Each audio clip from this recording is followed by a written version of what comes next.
Turabasuhuje mwe mwese mukurikira ibiganiro byacu. Uyu ni wa mwanya mwiza tubagezaho amakuru avugwa mu Rwanda ndetse no hirya no hino ku isi cyangwa andi abacaracara ku mbuga nkoranyambaga. Muri kumwe nanjye Bikorimana Noel.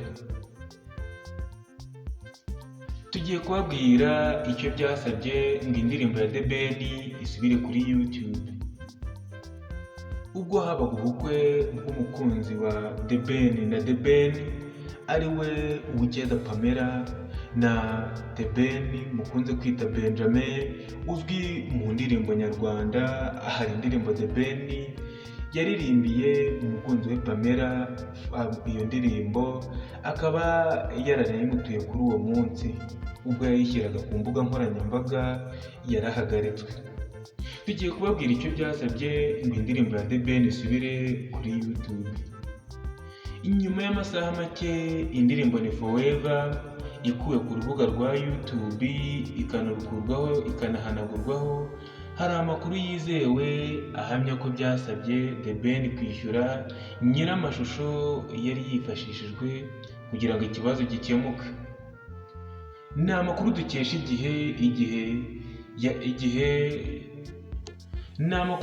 dukesha igihe cyahamirijwe ko uyu muhanzi nyirizina wavuze ko nyuma y'uko indirimbo ivuyeho bize iki kibazo baza kugishakira umuti binyuze mu biganiro uwari wafashe amashusho y'indirimbo bagiranye.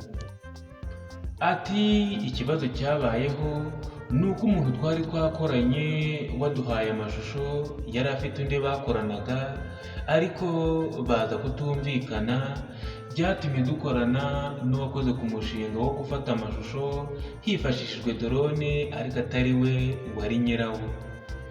Nyuma y'uko indirimbo isohotse rero nyir'umushinga yaje kutwegera atubwira anatwereka icyakora umwe mu bantu dukorana yanyuzeho ntiyahita amuha umwanya ngo baganire kuri iki kibazo, byatuviriyemo guhanwa. Ibyo byose ni ibyaganiriwe binavugwa n'uwakoze ku mushinga w'indirimbo ya theben na Pamella. Mu gihe cy'icyumweru kirenga yari imaze ku rubuga rwa YouTube, indirimbo ni Forever ya theben imaze kurebwa n'abarenga 1.5 miliyoni. Iyi ndirimbo yari ikunzwe cyane kuri YouTube ndetse iri gukurikiranwa n'abantu benshi cyane. Iyi ndirimbo yari yakuwe kuri YouTube irezwe na sosiyete yitwa Drone Skyline Ltd ikodesha indege nto zitagira abapiloti. Zari uri kubarizwa i Kigali yabuze impamvu atitabiriye ubukwe bwa theben na Pamella, akaba ari abakunzi be b'indasohoka. Anahishura ko yanyuzwe n'imiterere n'ubwiza bw'umugore w'uyu muhanzi yashatse ari we Uwikeza Pamella. Ibi Zari yabitangaje mu kiganiro Sport Plus cya Radio BBFM Umwezi, ivuga ko impamvu atagaragaye mu bukwe bwa theben ari uko batamuhaye ubutumire. Yavuze ko kandi imiterere ya Pamella yatumye yongera gutangarira abagore b'Abanyarwanda ndetse ko yatumye yifuza kuba umugabo. Akaba yaragize ati ibyo byari ibihuha. Theben ni inshuti yanjye, twahuriye i Chicago, ni umuhanzi ufite impano itangaje, ariko ntabwo nahawe ubutumire bwo kwitabira ubukwe. Yakomeje agira ati ariko bwari ubukwe bwiza cyane, afite umugeni utangaje, niyo mpamvu navuze nti abagore b'Abanyarwanda. Nibwo yatangaje aya makuru ngo ndashaka kuba umugabo, ariko ngo yaratebyaga, yagiraga ngo avuge ubwiza bw'Abanyarwandakazi.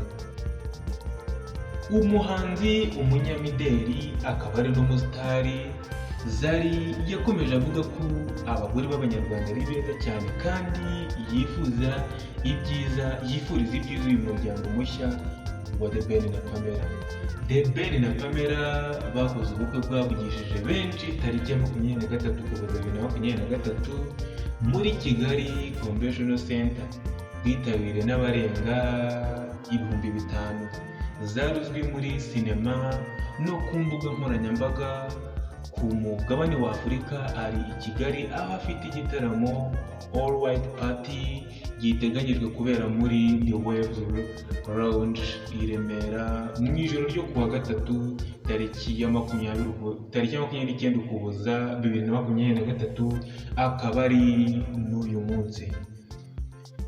Ubu bukwe rero bwa theben n'uw'icyeza Pamella murabizi mwese, bwari bunogeye ijisho, bukaba bwaritabiriwe ndetse n'abasitari bagiye batandukanye baturutse mu bihugu bigiye bitandukanye, akaba bwaritabiriwe n'abasitari b'abahanzi nyarwanda nk'abo muzi nka Christopher, andi bumuntu n'abandi bagiye batandukanye. Diamond yinjiranye moto muri stade y'abantu birenga 15,000.